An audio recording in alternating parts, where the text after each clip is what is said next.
Traders, welcome to another episode. Traders, आज का video उन लोगों के लिए है जो ट्रेडिंग में महारत हासिल करना चाहते हैं। आज हम आपके साथ प्राइस एक्शन का एडवांस कॉन्सेप्ट शेयर करने जा रहे हैं। मार्केट में एंट्री को प्री डिफाइन करने में डिमांड और सप्लाई जोन हमें मदद करते हैं, यानी हम यह पता लगा सकते हैं कि प्राइस कहां से ऊपर जा सकता है और प्राइस कहां से नीचे आ सकता है। आप लोग इस पर ट्रेड ले भी रहे होंगे, लेकिन कभी कभी आपको स्टॉप लॉस का सामना करना पड़ता होगा। क्या हो यदि आपको एक ऐसी स्ट्रैटेजी मिल जाए जिससे कि आपके यह स्टॉप लॉस होना ही बंद हो जाए, मतलब आप बिना डरे सप्लाई या डिमांड जोन में एंट्री बनाएं। तो ट्रेडर्स, हम आपको ऐसी ही चाबी देने जा रहे हैं जो आपके सक्सेस के ताले को खोल कर रख देगी। अब आपके स्टॉप लॉस हिट नहीं होंगे, बस अब आपको इतना करना है कि सप्लाई या डिमांड में एंट्री लेते समय सेक्टर का भी सपोर्ट देखना है। तो ट्रेडर्स, आज हम इस वीडियो में आपको शेयर करने जा रहे हैं कि कैसे डिमांड और सप्लाई जोन में एंट्री बनाते समय सेक्टर का सपोर्ट लें। तो हमेशा की तरह अपना सहयोग देने के लिए लाइक बटन को हिट करिए, जिससे कि हम आपके लिए और भी वीडियो लाते रहें। और यदि आप नए हैं और कई एडवांस ट्रेडिंग नॉलेज प्राप्त करना चाहते हैं तो हमारे चैनल को सब्सक्राइब करें।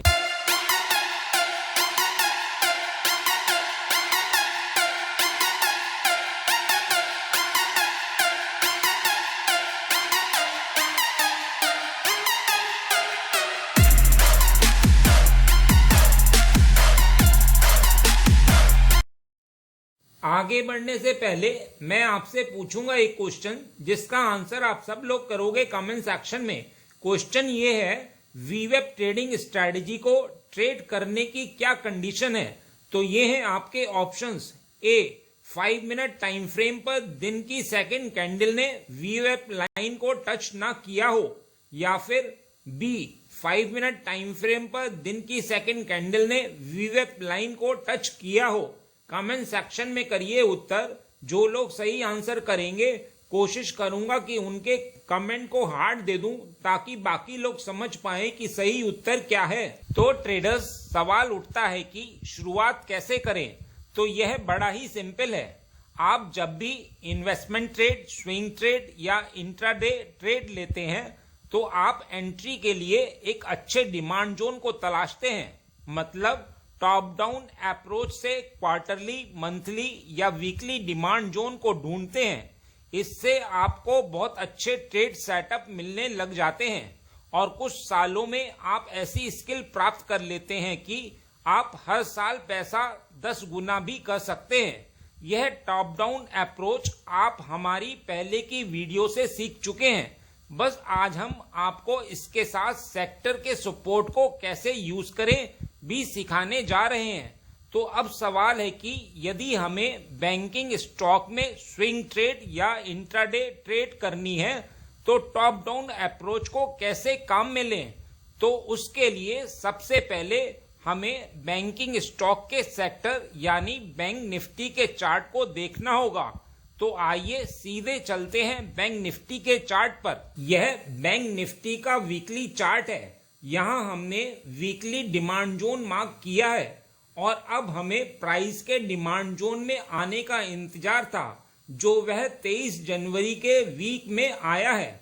तो जब बैंक निफ्टी अपने वीकली डिमांड जोन में आए, तब आपको बैंक निफ्टी के उस स्टॉक को ढूंढना है जिसमें प्राइस उसी समय स्टॉक के किसी भी टाइप के डिमांड जोन में मिले, यानी आर्ली, डेली, वीकली या मंथली कोई भी डिमांड जोन में मिले। तो यहाँ इस स्टॉक में आपकी ट्रेड की विनिंग प्रोबेबिलिटी बढ़ जाती है। ऐसा जरूरी नहीं है कि स्टॉक में डेली का डिमांड जोन है तो सेक्टर में भी डेली का डिमांड जोन होना चाहिए। तो यहाँ हमें आईसीआईसीआई बैंक मिला है जो अपने डेली डिमांड जोन में था। आइए इसे डिस्कस कर लेते हैं। यह आईसीआईसीआई बैंक का डेली टाइम फ्रेम चार्ट है।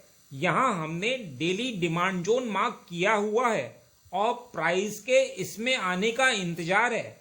आप इंतजार के लिए नोटिफिकेशन अलर्ट लगाकर छोड़ सकते हैं, क्योंकि हर एक दिन आप हर एक स्टॉक को ट्रैक नहीं कर सकते हैं। यहाँ हम इंट्राडे ट्रेड ले रहे हैं तो डेली हमारी लोकेशन है और 15 मिनट पर हमारा एग्जीक्यूशन होगा और ट्रेंड हम 1 आवर चार्ट पर देखेंगे जो कि अप ट्रेंड होना चाहिए क्योंकि हम बुलिश ट्रेड ले रहे हैं। यहाँ एक बात ध्यान रखिएगा कि जो भी आपका एग्जीक्यूशन टाइम फ्रेम हो, जैसे यहाँ 15 मिनट ले रहे हैं तो 15 मिनट टाइम फ्रेम के ऊपर का कोई भी टाइम फ्रेम बैंक निफ्टी में डिमांड जोन है तो वह आपकी ट्रेड को सपोर्ट करेगा, निश्चित ही 100% करेगा। जैसे यदि आप मान लें कि इन्वेस्टमेंट ट्रेड के लिए आपको आईसीआईसीआई बैंक में मंथली की लोकेशन मिल रही है और डेली पर एक अच्छा एग्जीक्यूशन है तो डेली से ऊपर डिमांड जोन में अगर बैंक निफ्टी आ गई तो आपकी ट्रेड को सपोर्ट करेगी।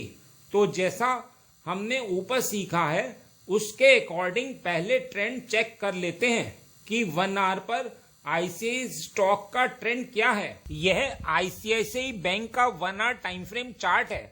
आप लोगों को मालूम ही होगा कि ट्रेंड फाइंड आउट करने के लिए 50 SMA को अप्लाई करते हैं तो यहाँ 50 सिंपल मूविंग एवरेज से साफ होता है कि मार्केट का ट्रेंड 1 आवर टाइम फ्रेम पर अप ट्रेंड है।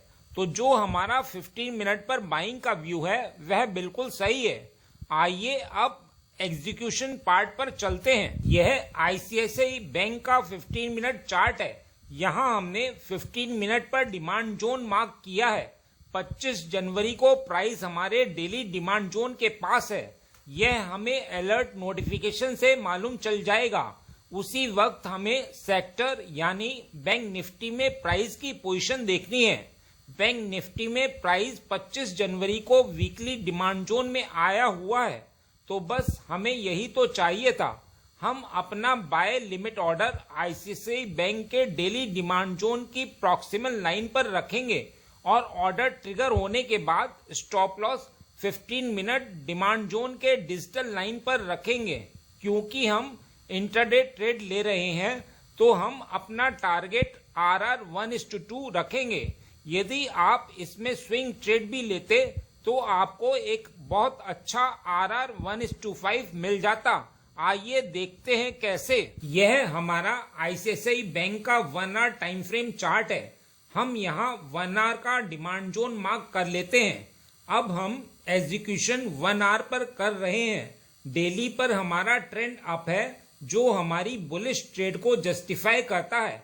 अब जैसे ही प्राइस हमें बैंक निफ्टी के डिमांड जोन में मिलता है तो हम अपना limit buy order ICICI bank के डेली डिमांड जोन की प्रॉक्सिमल लाइन पर रखेंगे और ऑर्डर ट्रिगर होने के बाद stop loss 1 hour demand zone के डिजिटल लाइन पर रखेंगे।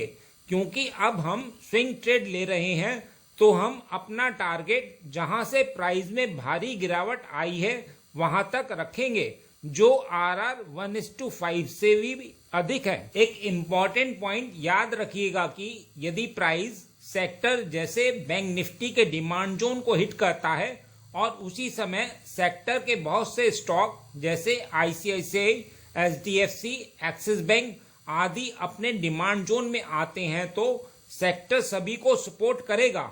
मतलब स्टॉक और सेक्टर दोनों में एक साथ एंट्री मिली है तो हो सकता है एक साथ बहुत बड़ी रैली आ जाए क्योंकि दोनों ही एक दूसरे को सपोर्ट कर रहे हैं।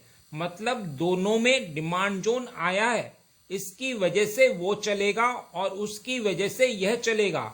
यदि बैंक निफ्टी डिमांड जोन में नहीं आई है और आईसीआईसीआई बैंक डिमांड जोन में आ गया है मतलब बैंक निफ्टी दूर है तो हो सकता है कि आपका आईसीआईसीआई बैंक में स्टॉप लॉस हिट हो जाए और बाद में बैंक निफ्टी डिमांड जोन में आए तो हो सकता है कि एसएल हिट होने के बाद आईसीआईसीआई बैंक चले। तो एसएल हिट होने के कारण यही रहते हैं। इसीलिए स्टॉक में बाय लिमिट ऑर्डर सेक्टर के डिमांड जोन में आने के बाद ही लगाना चाहिए। यदि स्टॉक में ऊपर नीचे 2 डिमांड जोन हो तो इससे एक बात और क्लियर होती है कि कब आपको एग्रेसिव होना है और कब कंजर्वेटिव होना है। तो जैसे पीछे समझाए गए एग्जाम्पल में आपको कंजर्वेटिव होना है क्योंकि प्राइस ऊपर वाले डिमांड जोन में आई थी और बैंक निफ्टी भी अपने डिमांड जोन में आ गई थी, तो ऊपर वाले के चलने के चांसेस बन गए थे, इसीलिए प्राइस इसी डिमांड जोन से चल भी गया। अब यदि प्राइस ऊपर वाले डिमांड जोन में आए लेकिन बैंक निफ्टी अपने डिमांड जोन से अभी दूर हो, तो आपको इस डिमांड जोन को छोड़ देना चाहिए और नीचे वाले डिमांड जोन पर फोकस करना चाहिए। यदि प्राइस नीचे वाले डिमांड जोन में आए और सेक्टर भी डिमांड जोन में आ जाए, तो अब नीचे वाले में टारगेट में बिल्कुल भी टाइम नहीं लगेगा, इसमें टारगेट तुरंत मिलने की संभावना होती है। तो ट्रेडर्स, इस तरह से स्टॉक में सेक्टर का सपोर्ट लिया जाता है, चाहे आप इंट्राडे ट्रेड, स्विंग ट्रेड या इन्वेस्टमेंट ट्रेड कर रहे हो। एक बात का और ध्यान रखिएगा कि इन सब ट्रेड्स का आधार टॉप डाउन अप्रोच ही है, तो आपको स्टॉक का टॉप डाउन एनालिसिस करना जरूरी है। बस इतना ही इस वीडियो में। उम्मीद करता हूं इस वीडियो में दी गई जानकारी आपके लिए उपयोगी रही होगी। यदि हाँ, तो लाइक बटन को हिट करिए और यदि आप नए हैं तो चैनल को सब्सक्राइब करिए। मिलते हैं नेक्स्ट एपिसोड में।